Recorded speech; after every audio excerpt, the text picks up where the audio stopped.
Assalamualaikum teman-teman. Halo teman-teman, kita dari kelompok 5. Kali ini kita bakal bawain materi mengenai pandangan Islam terhadap Radikalisme dan sekularisme. Nah, sebelumnya kita bakal memperkenalkan diri kita terlebih dahulu.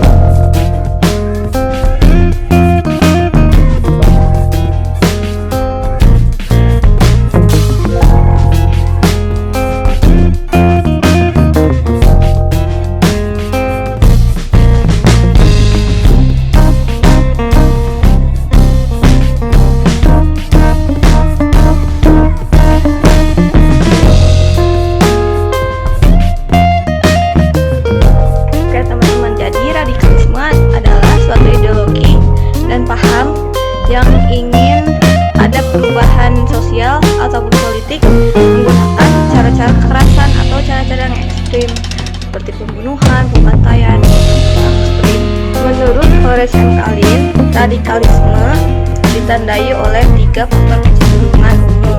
Yang pertama, radikalisasi merupakan bentuk respon terhadap suatu kondisi yang sedang berlangsung.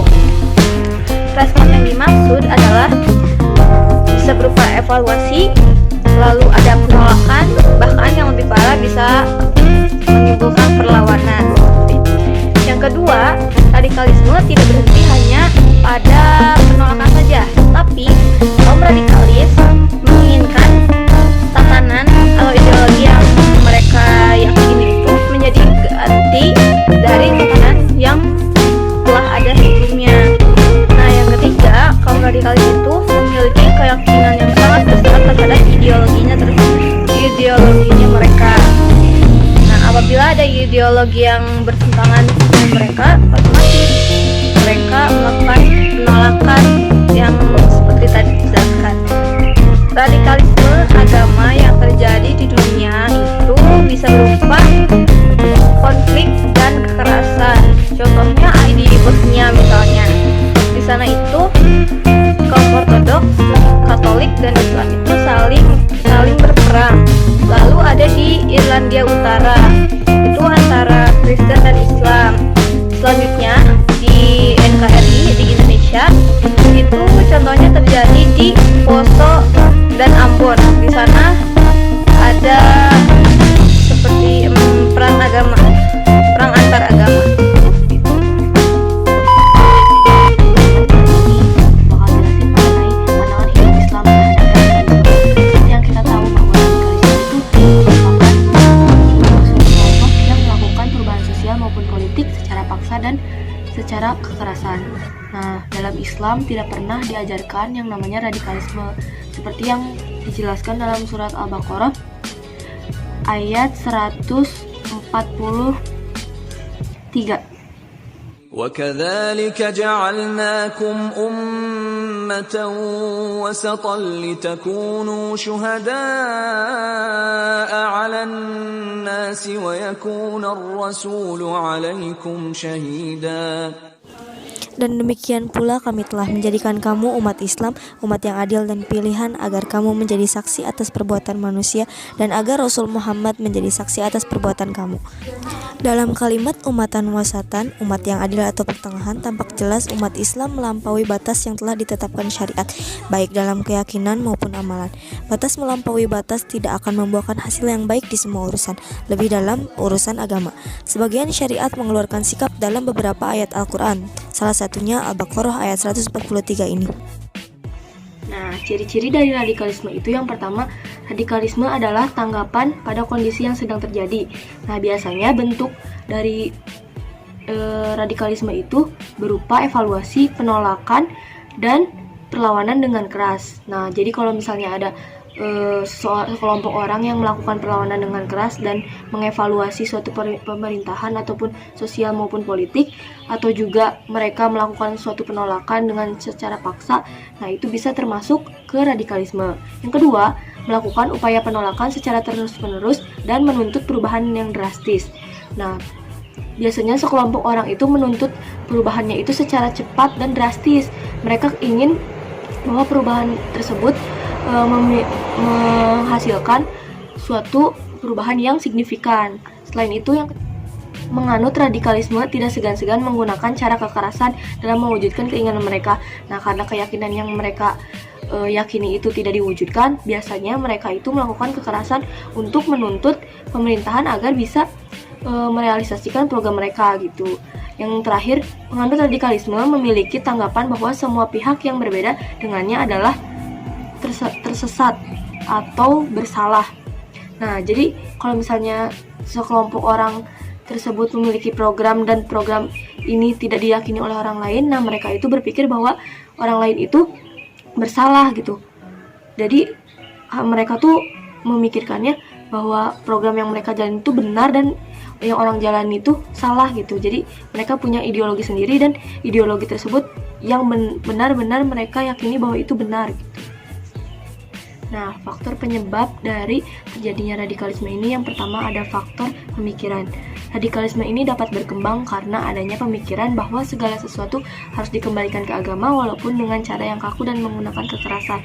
Nah, biasanya sekelompok orang itu melakukan radikalisme karena adanya doktrin pemikiran. Jadi mereka itu diberikan sosialisasi atau pemikiran bahwa harus gitu dilakukan radikalisme. Jadi mereka terpengaruh. Selain itu dari faktor ekonomi. Masalah ekonomi juga berperan membuat paham radikalisme ini muncul. Contohnya misalnya ketika terdesak karena masalah ekonomi, maka manusia dapat melakukan apa saja termasuk meneror atau memaksa manusia lain untuk melakukan juga gitu. Nah, yang ketiga adalah faktor politik, yaitu adanya pemikiran sebagian masyarakat bahwa seorang pemimpin itu hanya berpihak pada pihak tertentu dan mengakibatkan munculnya kelompok-kelompok kecil atau kelompok-kelompok masyarakat yang terlihat ingin menegakkan keadilan. Nah, seperti itu. Nah, dari kelompok-kelompok tersebut bisa dari kelompok sosial ataupun agama ataupun politik. Nah, karena ada dalih untuk mengendalikan keadilan, maka mereka kelompok-kelompok ini seringkali justru malah memperparah keadaan. Mereka memaksa dan berontak gitu ya untuk menegakkan keadilan yang mereka yakini bahwa itu tuh baik gitu. Padahal belum tentu seperti itu. Nah, yang kelima ada faktor psikologis. Nah, dari faktor psikologis ini merupakan faktor yang ada dalam diri manusia. Misalnya, peristiwa pahit itu terjadi pada hidup seseorang dan faktor itu tuh dapat menyebabkan radikalisme dari masalah ekonomi maupun masalah keluarga, percintaan, rasa benci dan dendam. Nah, dari masalah itu tuh muncul dalam psikologi manusia, dalam diri manusia bahwa mereka memiliki gitu keyakinan yang mereka yakini sendiri, tidak seperti kebanyakan orang. Nah, dari situ muncullah keinginan ataupun misalnya sikap radikal yang dimunculkan dari diri sendiri itu. Tapi tidak semua manusia juga terjangkit gitu dari radikal ini gitu. Nah, yang terakhir ada dari faktor pendidikan. Nah, pendidikan juga menjadi salah satu faktor yang sangat sering ya terjadi dan menyebabkan radikalisme. Contohnya dalam bidang agama, pendidikan agama. Tenaga pendidik itu kan berbeda-beda dan mereka menganut suatu agama yang berbeda-beda juga dan mereka mempunyai ajaran masing-masing.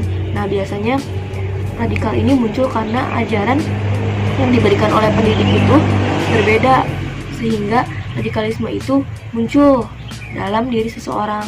Nah, selain itu juga ketika pendidik melakukan pengajaran, mereka mengajarkan sesuatu yang salah, cara yang salah, itu juga menjadi pemicu terjadinya radikalisme.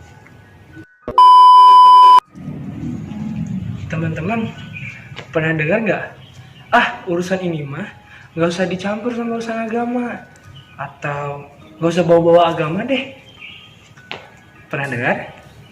Nah, kira-kira yang kayak gitu tuh masuk ke sekularisme nggak ya? Sekularisme itu apa sih?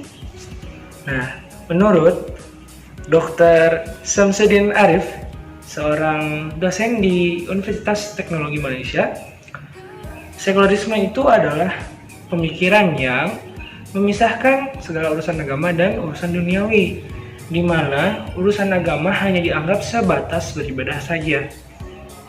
Jadi, itu sekularisme teman-teman.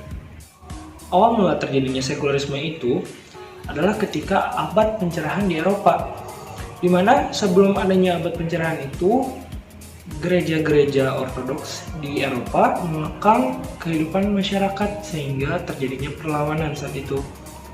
Setelah perlawanan itu terjadi, maka mulailah terpisah antara masalah agama dan duniawinya saat waktu masa pencerahan itu.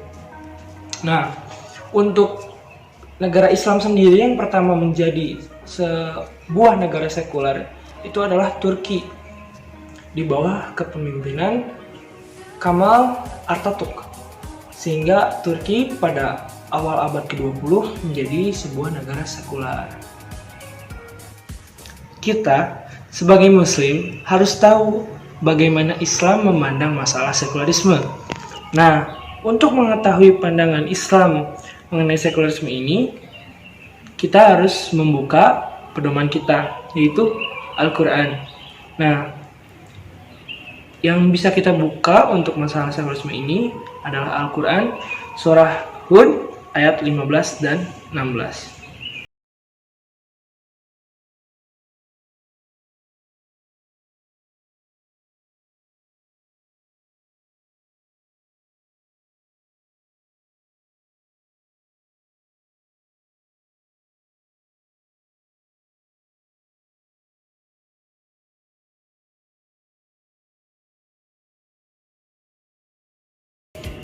Dijelaskan bahwa orang yang menghendaki dunia maka akan diberikan dunia oleh Allah dan tidak akan diberikan akhiratnya.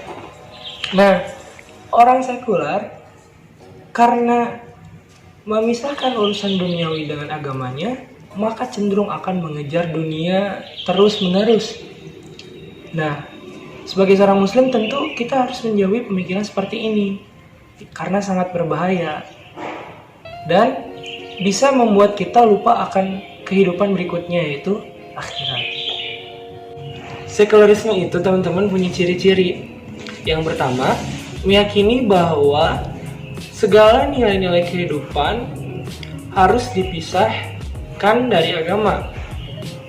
Kemudian, yang kedua adalah kegiatan-kegiatan yang bersifat politis tidak boleh terpengaruh oleh agama. Itu teman-teman. Zaman sekarang banyak contoh dari sekularisme di kehidupan sehari-hari.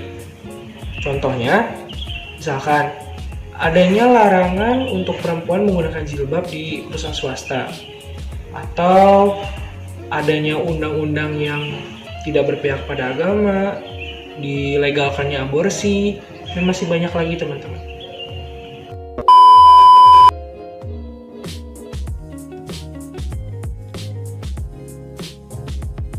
Tahukah Anda, dengan populasi muslim 207 juta jiwa, Indonesia menjadi negara berpenduduk muslim terbesar di dunia. Seperti apakah wajah muslim Indonesia? Untuk mengetahui perspektif sosial keagamaan kalangan muslim Indonesia, pada akhir Maret 2016, Wahid Foundation dan Lembaga Survei Indonesia mengadakan survei di 34 provinsi. Hasil survei ini membuktikan bahwa wajah Islam Indonesia adalah wajah Islam damai dan toleran. Berikut ini adalah buktinya. Mayoritas muslim Indonesia sebanyak 72% menolak tindakan radikal yang menyertakan kekerasan atas nama agama. 88,37% percaya bahwa setiap warga negara bebas memeluk agama dan keyakinan sesuai pikiran atau kesadarannya.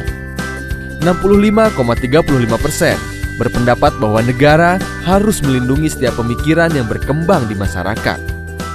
Dan lebih jauh lagi, dukungan kalangan muslim Indonesia terhadap Pancasila dan nilai demokrasi ternyata luar biasa tinggi. 82,3% menyatakan bahwa Pancasila dan UUD 1945 amat sesuai bagi Indonesia. 67,3% menyatakan mendukung nilai demokrasi. Tapi, apakah Anda juga tahu bahwa Indonesia menghadapi tantangan yang serius, yaitu menguatnya potensi intoleransi sosial keagamaan? Jika dibiarkan, potensi ini dapat berujung pada aksi radikalisme atas nama agama. Proyeksi statistik survei ini memperkirakan ada sekitar 600.000 jiwa pernah melakukan aksi radikalisme atas nama agama. Sekitar 11 juta jiwa berpotensi untuk melakukannya bila ada kesempatan. hampir menyamai jumlah penduduk Jakarta dan Bali. Aksi radikalisme ini mencakup pemberian dukungan dana atau materi kepada organisasi radikal, sampai dengan melakukan penyerangan terhadap rumah ibadah pemeluk agama lain. Ingat, ini angka potensial hasil proyeksi, bukan angka aktual. Ada 3 hal yang berpengaruh signifikan atas potensi ini. 1. Pemahaman literalis atas konsep jihad yang dianggap harus menggunakan kekerasan. 2. Materi ceramah yang berisikan permusuhan dan kebencian. Dan ketiga, ketidaksukaan bahkan kebencian terhadap kelompok tertentu meskipun kelompok tersebut seagama. Tapi survei ternyata menemukan bahwa pendidikan, pendapatan, dan wilayah tempat tinggal di desa atau kota tidak berhubungan langsung dengan intoleransi dan radikalisme sosial keagamaan. Maka tantangan terbesar pemerintah saat ini adalah penegakan hukum yang tegas, terutama terhadap pelaku hate speech, memastikan kebijakan yang tidak diskriminatif dan memenuhi hak-hak warga negara yang dijamin undang-undang tanpa memandang agama, keyakinan, suku, ras, ataupun pilihan politiknya. Pemerintah pusat dan daerah juga tidak boleh memberi dukungan kepada kelompok atau organisasi yang diketahui melakukan aksi-aksi intoleran dan radikal. DPR dan DPRD harus menghapus atau merevisi undang-undang atau peraturan yang bertentangan dengan semangat kebinekaan, perdamaian, dan non-diskriminasi. Organisasi sosial keagamaan moderat seperti Nahdlatul Ulama dan Muhammadiyah harus memperkuat basis dan kapasitas anggotanya dengan pemahaman keagamaan yang lebih kritis dan terbuka. Dan sebagai warga negara, kita harus membiasakan diri berpikir kritis, tidak terlibat penyebaran ujaran kebencian atau hate speech, mengamalkan nilai-nilai beragama yang positif dan damai, membuka ruang dialog, menggiatkan interaksi antar kelompok, serta memupuk saling pengertian dan pemahaman. Marilah kita bangun bangsa dan kita hindarkan pertikaian yang sering terjadi. Inilah esensi tugas kesejarahan yang tidak boleh kita lupakan sama sekali. Karena Indonesia bukanlah milik sesuatu golongan, sesuatu agama, sesuatu suku, pun golongan adat istiadat tertentu, tapi milik kita semua, dari Sabang sampai Merauke.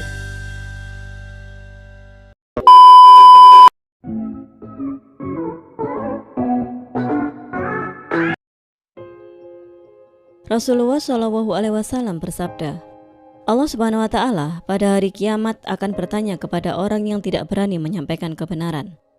Apakah yang membuatmu tidak mau mengucapkan kebenaran terhadap keadaan ini dan itu? Orang tersebut menjawab, karena takut kemarahan masyarakat.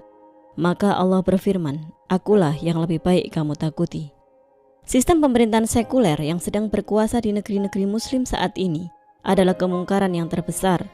Bahkan itulah pangkal kejahatan yang senantiasa menghalangi amar ma'ruf nahi mungkar. Oleh karena itu, pangkal kemungkaran ini harus dilenyapkan. Ketetapan ini telah diketahui dengan pasti sebagai sesuatu yang maklumun minatini bidarurah, yaitu hukum yang telah ditentukan oleh Islam dengan pasti bahwa sistem seperti ini merupakan puncak kemungkaran. Tidak ada alasan bagi seorang muslim untuk tidak tahu kenyataan ini, betapapun rendah pengetahuannya. Oke teman-teman, jadi segitu aja video mengenai tanggapan dan penjelasan kita tentang sekularisme dan radikalisme. Semoga video ini bermanfaat untuk teman-teman dan teman-teman bisa ngambil hikmah dan hidayahnya dari video ini. Amin. Ya, terima kasih dan sampai jumpa di video selanjutnya. Assalamualaikum. Assalamualaikum.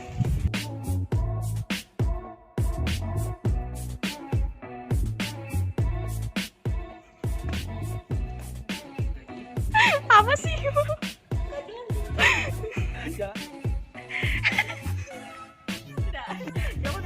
Kamu lagi kayak gitu. Menurut Korea